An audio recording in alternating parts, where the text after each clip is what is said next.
ऐ मेरे भारत के बहुजन समाज के सम्मानित साथियों, एक बिरहा जा रही है आपके बीच में। एक बड़ा पहले बिरहा हम गाए थे, आर्यों का आगमन, मूल निवासियों की तबाही। आप सही नहीं समझ पाओगे तो आपको कोई बचा नहीं पाएगा, क्योंकि ये बुद्ध और अंबेडकर का देश है। विद्वान के साथ साथ तर्कवान भी बनो। विद्या अर्जित करके गोबरों से आस्था लगाओगे तो गोबर बन जाओगे। 4 लाइन बिरहा में भूमिका है, संकेत है।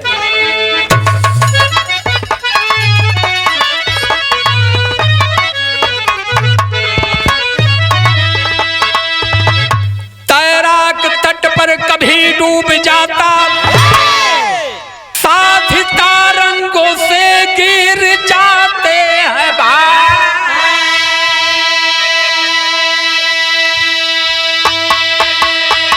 कभी सर्प डंपता सपेरे को खुद ही, घड़ा कोई ठोकर से कैसे बचाई।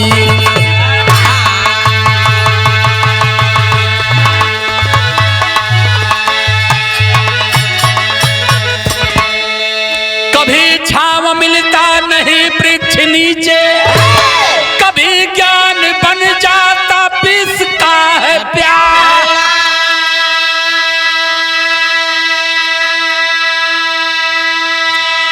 अरे कभी घात शिष्यों के संग गुरुजी करते, सूबेदारी जग में अनेकों घोटाला।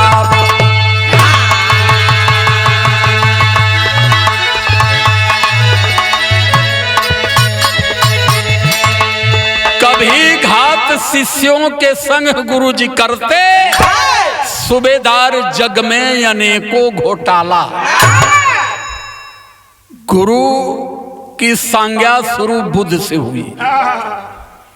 बुद्ध ने समाज के लिए, देश के लिए, शिष्यों के लिए राजपाट का प्रत्याग किया।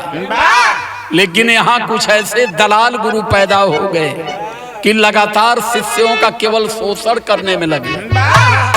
प्रमाण दे रहा हूं, बनावटी नहीं कहूंगा, क्योंकि मेरी आदत है। एक ठे यही जन कव्वाली का टुकड़ा है भैया,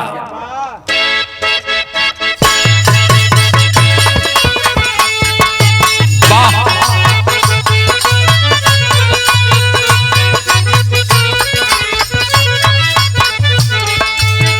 यह हो शीशे के है दरवाजे,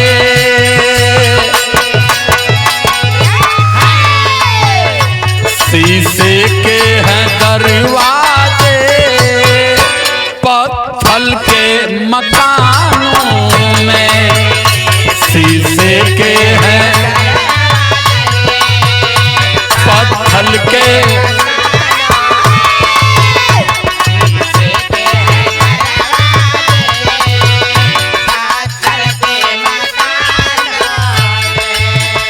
लेकिन गाने का भाव है, संकेत है कवि का। लिखते हैं भाई सूबेदार यादव जी, क्या लिखते हैं, सवाल करते हैं। जाती है नहीं जाती, इस देश में लाइलाज बीमारी ये जातियों की है। सब तो जाति है, लेकिन जाति ऐसी है कि जाति नहीं, और जाति जब तक जाएगी नहीं तब तक देश में समानता संभव नहीं है। देश में अमन, चैन, शांति, सद्भाव लाने के लिए जातियों का विनाश जरूरी है, और जातियों का विनाश करने के लिए बाबा साहब अंबेडकर अपने जीवन के लास्ट पटल पर उन्होंने धम्म की दीक्षा समाज को दिया कि जब ये समाज, भारत का बहुजन समाज, भारत का मूल निवासी समाज जब बुद्ध के धम्म को पहचानेगा तब वो जातियों के जहर को समझेगा कि जाति समाज की कितनी बड़ी जहर है। इसलिए कहना है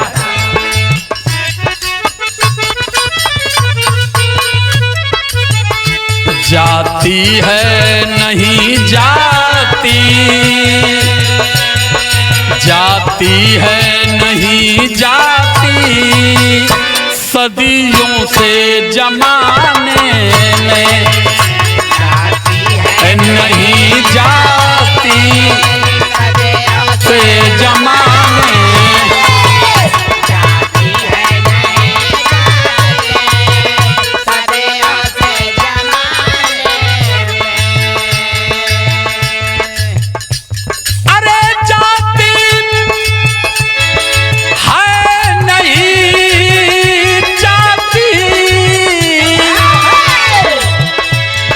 सदियों से जमाने में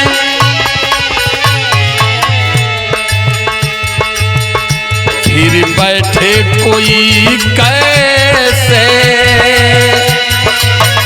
फिर बैठे कोई कैसे इनके पैमाने में, इनके पैमाने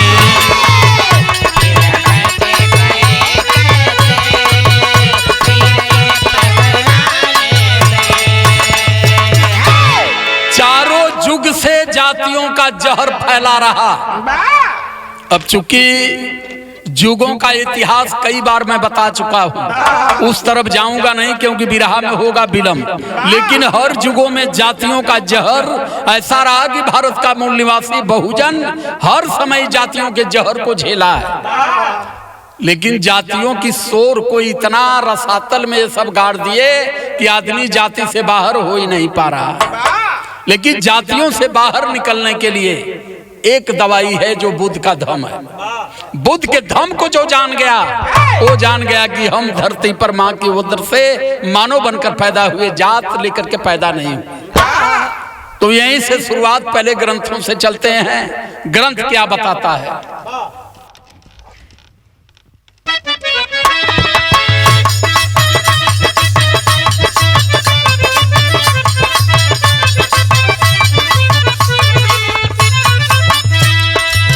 सिंधु के मंथन में, सिंधु के मंथन में भी खूब पक्षपात हुआ। सिंधु के मंथन में खूब पक्षपात हुआ, मांगने पर अमृत राहु के संग में घात हुआ।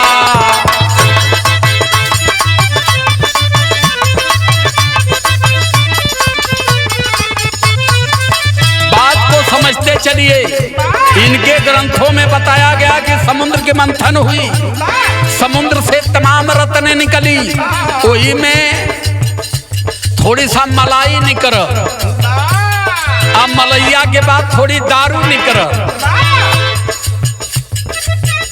एक तरफ वो मंथन में यही चमार कहार कोहार माझी मल्ला, दूसरे तरफ वो मंथन में ब्राह्मण गण। सीधे बता रहा हूं कि समझने में परेशानी न हो, क्योंकि आपको समझाया गया एक तरफ दैत थे और एक तरफ देव थे। दैत मीन्स सही चमार कहार कुहार माझी मल्ला, और देव मीन्स पाड़े तिवारी मिश्रा चौबे, ये लोग थे। एक तरफ 85%, एक तरफ 15%। अब सीधी बात करूंगा तब आपके समझ में आएगी। मंथन हुआ, तमाम रत्ने निकली। अब वो मंथन क्या था, मैं अब उस तरफ नहीं जाऊंगा, मैं समुद्र मंथन को ही लेकर के चल रहा हूं। जब मंथन हुआ तब पहले एक घड़ा दारू आया, मैं कहना कहते है तरह अंगुरिया से है तरह कह के चिखलन कहना रे दारू है, कायदे वाला है। और ओकरे बाद फिर महला तोड़े आ गई सारी वाली दही, तो वो जान गए कि महकत है दही हो, तब बांटे के चलल विष्णु नाम का ब्राह्मण। 2 लाइन गला भैया चमार कहार कुहार मने आई SC ST OBC एक लाइन में बैठ जा, आई जौन 15% एक लाइन में बैठ जा। अब लंबी लाइन चुकी है, तनिक खैले वैले में सब ढेर तुरंत मार दे लाइन, जारे पीढ़ा मिली टाट ना रही तो बे टाटो का बैठ जाई। तोहर लगल सिंहासन बढ़िया चटाई पीढ़ा पर सब बैठल लगल। पहले दही चले, सुनो जी सोचला कि दहिया पहले चलाए दे तो कुछ देखिया तो कहीं झगड़ा न करें। पहले दारू चलावा, पहले दारू में मस्त कराई, तब उनके 20 चलल। 20 मीन्स दारू, दारू चलल। जब पौला 4-4 ढक्कन देखला, अरे भैया दिल से दिल मिल गया, तब रही का गया। अभी हाल चाल करत हमें हर दही लदा लद गिरत हो। वही में ओबीसी समाज के 2 भाई थे, राहु और केतु। वो जाकर के उस लाइन में बैठ गए। आई देत उन्होंने के दे देनी, बस कुछ पी गई। दही का स्वाद ओबीसी न समझ पाए। उतने में विष्णु नाम का ब्राह्मण उनका गर्दन काट लिया कि ये सब दारू समझे। तो ये दारू जवन है हमन के जुगवे से समुद्र मंथन से दियल गया। तो ये आदमी छोड़िया कहाँ से? अब हमारे कहले थोड़ा छोड़िया, लेकिन सुना ये जन्म जाती है। आई लाइन बतावत हो,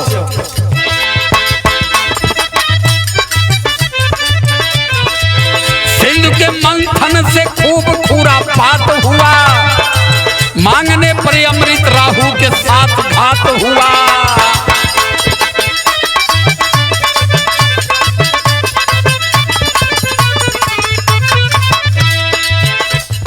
ये सतयुग का कहानी है। अब वहीं से उतर ये बात नहीं आई। त्रेता में देखा 8 लाख साल पहले ग्रंथ के हिसाब से चलत थी।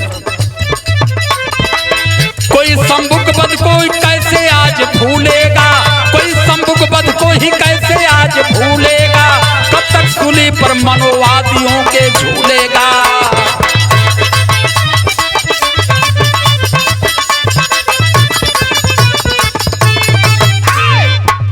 त्रेता में रामराज रहल। रामराज में शिक्षा का अधिकार इस देश में मूल निवासी बहुजनों को नहीं था।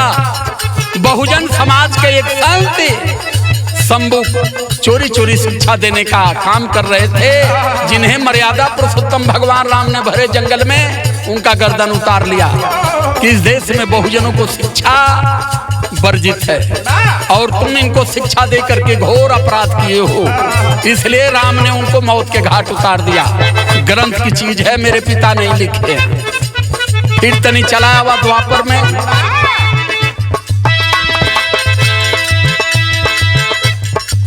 भील हिड़ाक्ष का एक लभ जो दुलारा था, भील हिड़ाक्ष का एक लभ जो दुलारा था, उड़ती पक्षियों को बाण से संघारा था।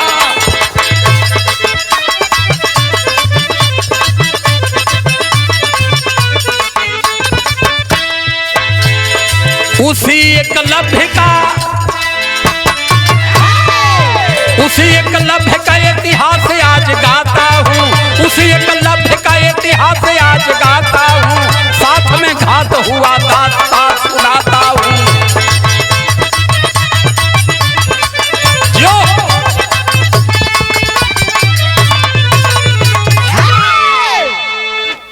तमाम युगों में हमारे साथ अन्याय हुआ, आज भी हो रहा है। समुद्र मंथन के समय हमारे भाई राहु केतु को मार दिया गया। रामराज के समय हमारे शिक्षक शंभु की हत्या की गई। अब आ गया महाभारत काल। द्वापर में कोल भील का बेटा था, मुसहर समाज का था, जो गया एकलव्य के यहाँ बाण विद्या सीखने। एकलव्य गया है गुरु द्रोणाचार्य के यहाँ बाण विद्या सीखने, और जब बाण विद्या सीखने गया तो गुरु पूछते हैं कि कहाँ से आए हो, पहले अपनी जाति बताओ। तो बताने लगा। क्या बताया?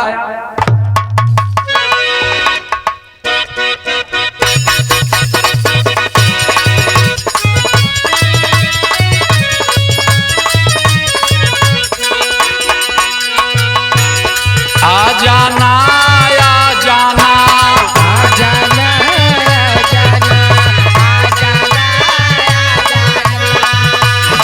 दिल न लगे दिलदार, जब दिल न लगे दिलदार हमारी गलिया जाना।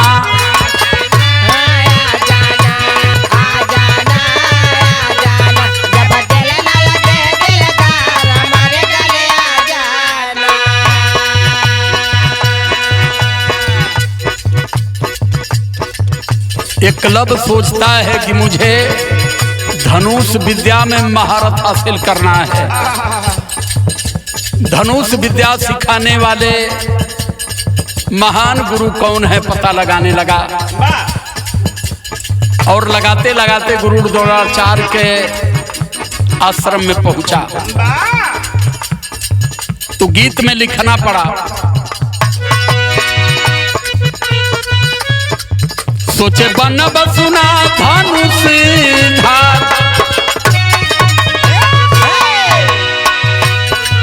सोचे बन धनुष धर महान, सोचे बन धनुष धर महान, जवान सोचे मनवा में, मनवा में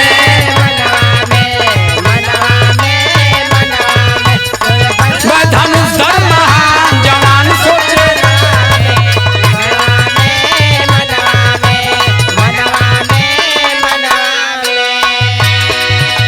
सोचने लगा कि हमें धनुषधर बनने में, महारत हासिल करने में क्या करना पड़ेगा। करता है क्या, अरे मनवा में लागल एकलव्य के इच्छा, चला गुरु द्रोण जी के पास लेवे दीक्षा, चला गुरु द्रोण जी के, बिना गुरु का अधूरा हुए ज्ञान,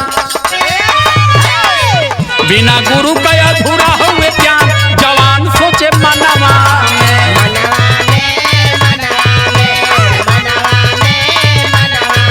बिना गुरु के अधूरा हुए,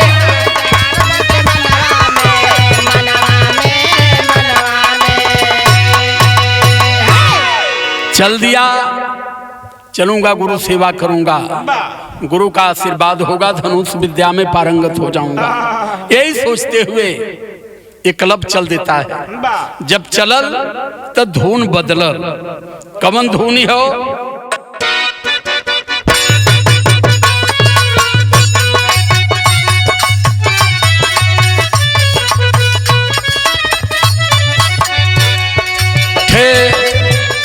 मेहरारू मन से धू के बड़ा दुलार करत रहे, और आए रूख कोड़ के दोपहरिया में एकदम पसीना से तर रहल, उहे कहत नई झुलनी के छैया बलम, अरे नई झुलनी के छैया बलम, दोपहरिया मनाएला हो, बलम दोपहरिया मनाएला,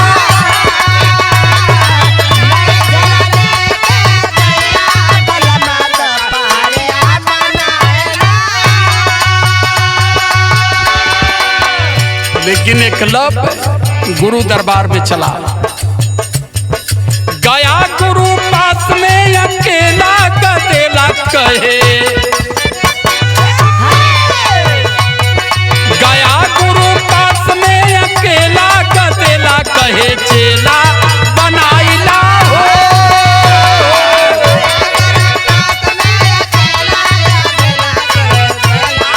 बनाइला हो,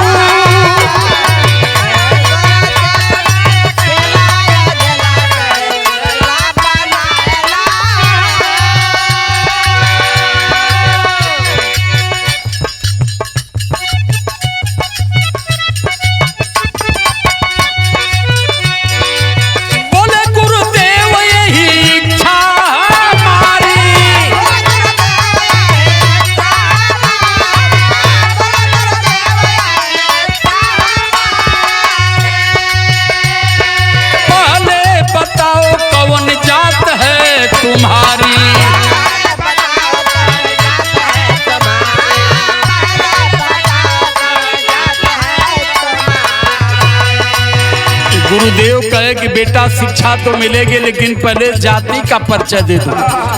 किस जात से हो, किस समाज से आते हो, कौन सी कम्युनिटी है तुम्हारी। तब एकलव्य कहता है कोल भील हमके सब कहेला, कहेला चला चेला बनाएला।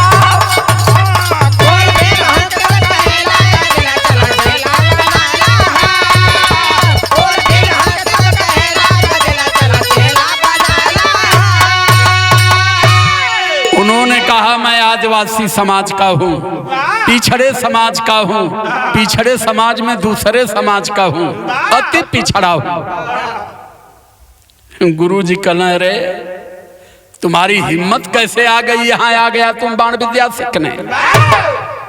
ये यहाँ बाण की विद्या सवर्णों के लिए बनी है, तुम्हें कौन कह दिया विद्या सीखने। गीत बदल गई।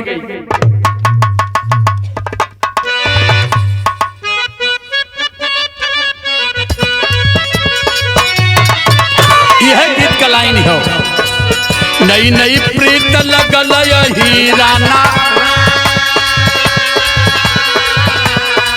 नई नई प्रीत लगल हीरानवा, हम गवानवा कहिया जा।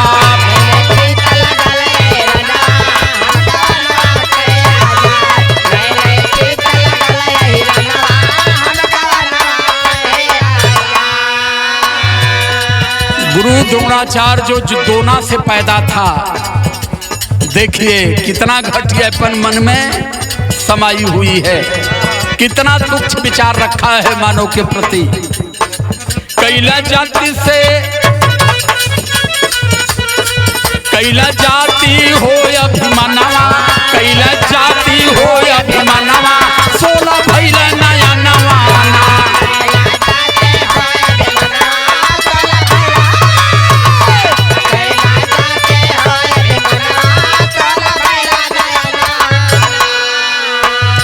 द्रोणाचार्य कहते हैं एकलव्य को कि सुनो, अरे शिक्षा शूद्र के देवना भाई, तिहलाया शर्म से हो भगाई, तिहलाया शर्म से हो। कैला एकलव्य घर का पयनवा, कैला एकलव्य घर का पयनवा, 16 भैला नया नवा।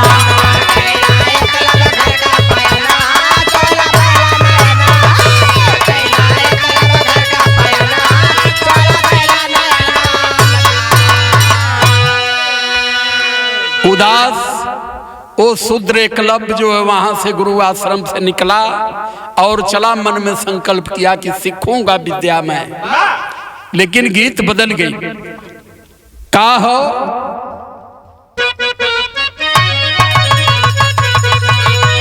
अरे धान रोपे धनिया, हो धान रोपे धनिया की, चला चले धान रोपे।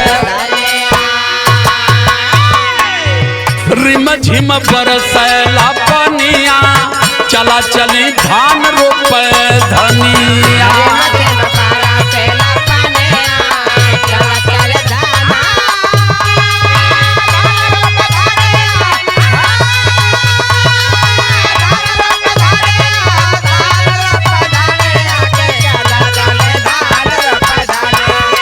रिम झिम बरसैला,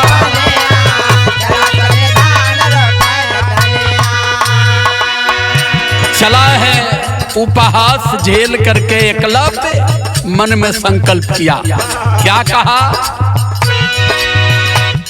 अरे विचार किया हीरावा, हे विचार किया हीरावा की, मन में विचार किया। मूर्ति के कैले तैयार होगी, मन में विचार किया हीरावा।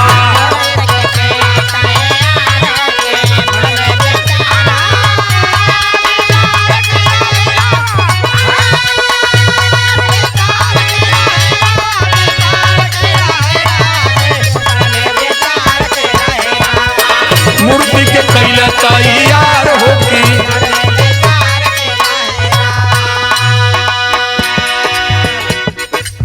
मटिया के मूर्ति गुरुदेव जी कमानी के,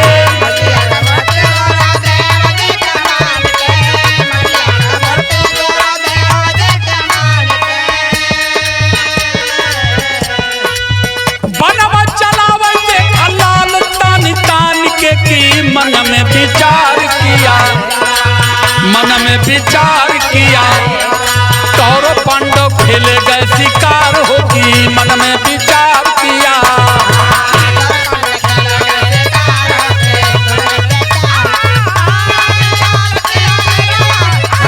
जो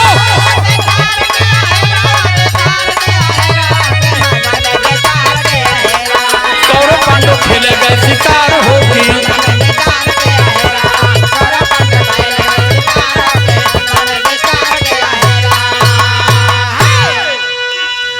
वह माटी का मूर्ति बनाए के गुरुदेव के प्रणाम करके धनुष विद्या पर अभ्यास करे लगल। करते करते इतना बढ़िया, इतना व्यापक धनुषधर बना, इतना पारंगत हो गया कि बिरहा में लिखे के पड़ल टेरी का भाव।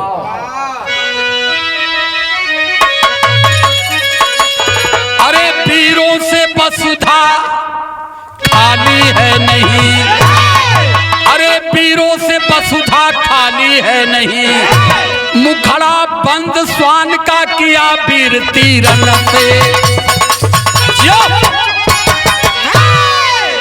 मुखड़ा बंद स्वान का किया वीर तीरन से। एठे कुकुर आवत रहल, देख के भूंगा लगल, मरल सनसनाए के तीर, कुत्ता घायल भी नहीं हुआ लेकिन बाण से पूरा मुंह उसका बंद हो गया। भागता हुआ कुत्ता गया जहां पांडव आ रहे थे, देख लिए कि कौन सा ऐसा बहादुर धनुषधर निकल गया कि जो विधा आज तक हम लोग नहीं जान पाए। ये बाणों से कुत्ते के मुंह के भर दिया और कुत्ता घायल भी नहीं हुआ। आते हैं, पता लगा, एकलव्य से मिले, कौन है गुरु तुझे तुम्हारे? लिया के गयल, देखौलस यह मूर्ति हो गुरु के हमरे। कलई तो द्रोणाचार्य हम, ये द्रोणाचार्य तो बड़ा धोखा कैला यार, चोरी चोरी जंगल में भी सिखावत हमें और हमके भी सिखावत हमें। कहत हूँ कि अर्जुन तुमसे बड़ा धनुषधर के वो धरती पर नहीं बा, आ हमसे बड़ा धनुषधर एके बना देला। गैला अब जाए के गुरु से अपने कहत हमें, का कहला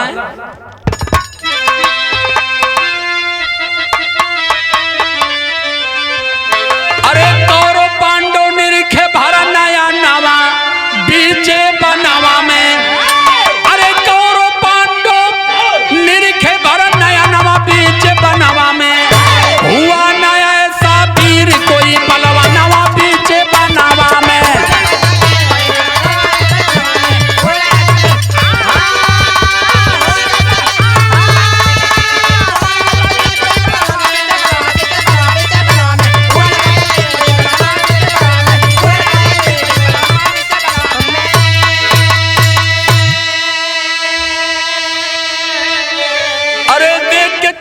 अर्जुन जी के मन में भइल फिकरिया हो, गुरु द्रोण के हाथ जोड़ी जा करने लगे जी करिया।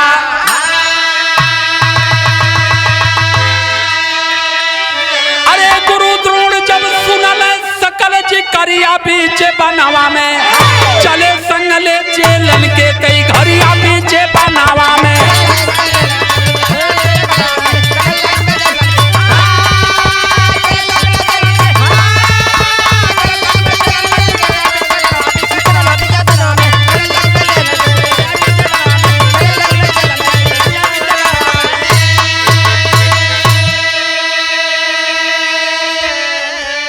जब अर्जुन की बात सुने तो सभी शिष्यों को लेकर के गुरु तो द्रोणाचार्य चल दिए पता लगाने।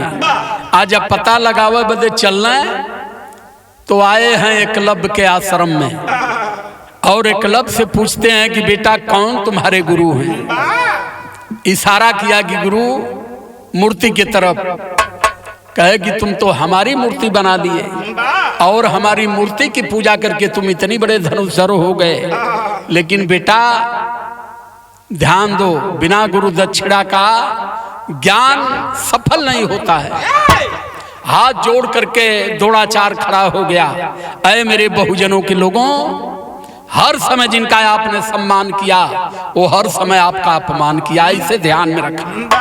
जो बात मैं बार बार आपसे कह रहा हूं कि आप दूरी बना लो, विचारधारा में परिवर्तन लाओ, और विचारधारा में परिवर्तन ला करके बुद्ध और अंबेडकर की सानिध्य में चलो। सत्य का आभास तब होगा, कहानियों में मत पढ़ो।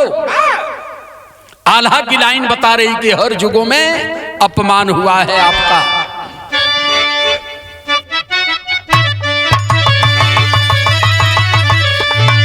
अरे सतयुग त्रेता चाहे द्वापर काल जुगवा भैया,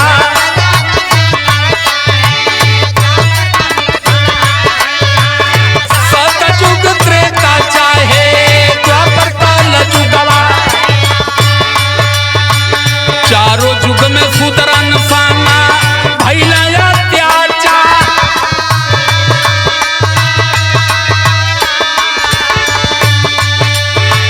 सतयुग में हिस्सा बाते कटल का राजा नवा बाबू,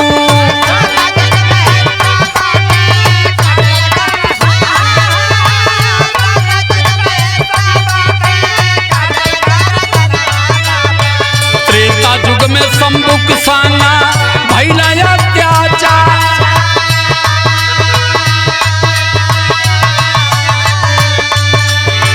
द्वापर जुगवा में गुरु द्रोण धोखा कैला बाबू,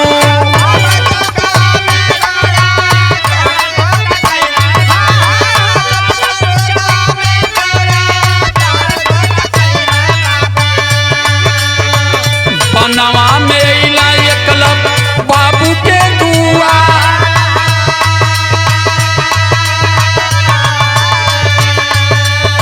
बिना ज्ञान देहले गुरु दक्षिणा के बनला भैया।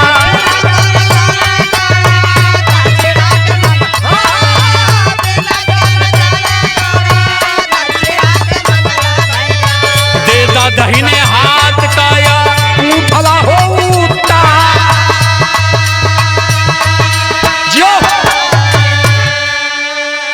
ज्ञान नहीं दिया वो नीच आदमी, लेकिन उस शूद्र एकलव्य से कहा कि तुम हमारी मूर्ति पूज करके धनुषधर बने हो, इसलिए गुरु दक्षिणा हमें दे दो। हाथ जोड़ लिया एकलव्य की, गुरु पूरा जीवन समर्पित है, क्या चाहते हो? उन्होंने कहा दाहिने हाथ का अंगूठा निकाल करके कटारी तुरंत अंगूठा काट करके दे दिया, क्योंकि ये नीच द्रोणाचार्य सोचा कि ये शूद्र का बेटा है, अंगूठा नहीं रहेगा तो ये बाण विद्या इसकी फेल हो जाएगी। तो खास तौर से मैं अपने बहुजनों को कहना चाहता हूं कि इस व्यवस्था से बाहर निकलो, जातियों से बाहर निकल करके आप भारत के मूल निवासी समाज के हो, जल जमीन जंगल सब आपका है। इसी तरीके से आपके साथ सदैव से धोखा हुआ और आज भी आप राजपाट से दूर हो। जब तक आप दूरी नहीं बनाओगे, इस पच्चर से, इस कचरे से बाहर नहीं निकलोगे, कभी राजपाट की उम्मीद मत करना। आखिरी लाइन है,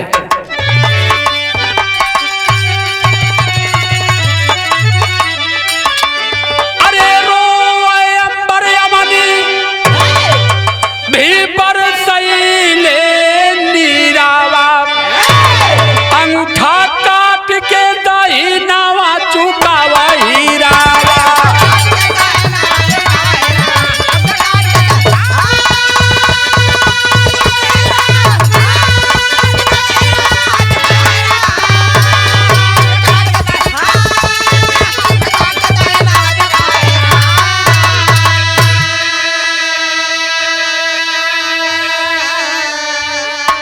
सोचा समझा साथी सभे करा मन में विचार,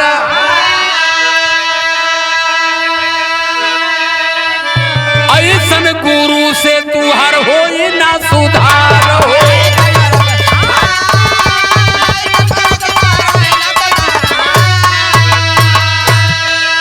अरे बिना संविधान को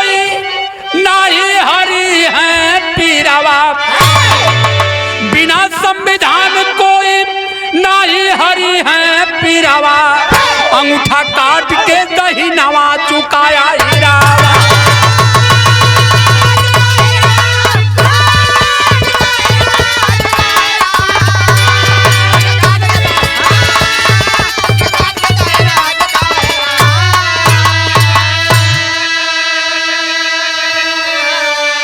अरे गुरु बिहारी गुरुपतु मन में करे गुना,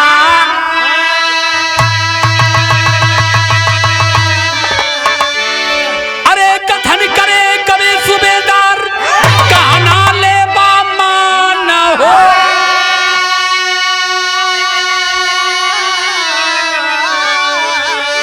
अरे वीरों से वसुधा खाली है नहीं, वीरों से वसुधा खाली है नहीं, कि गाते राजकुमार कविता साचे में ढाली, वीरों से वसुधा खाली।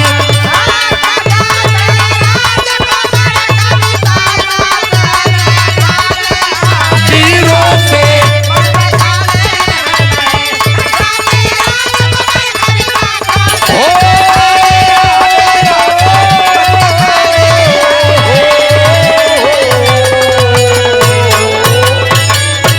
सादर जय भीम, नमो बुद्धाय, जय संविधान, जय भारत।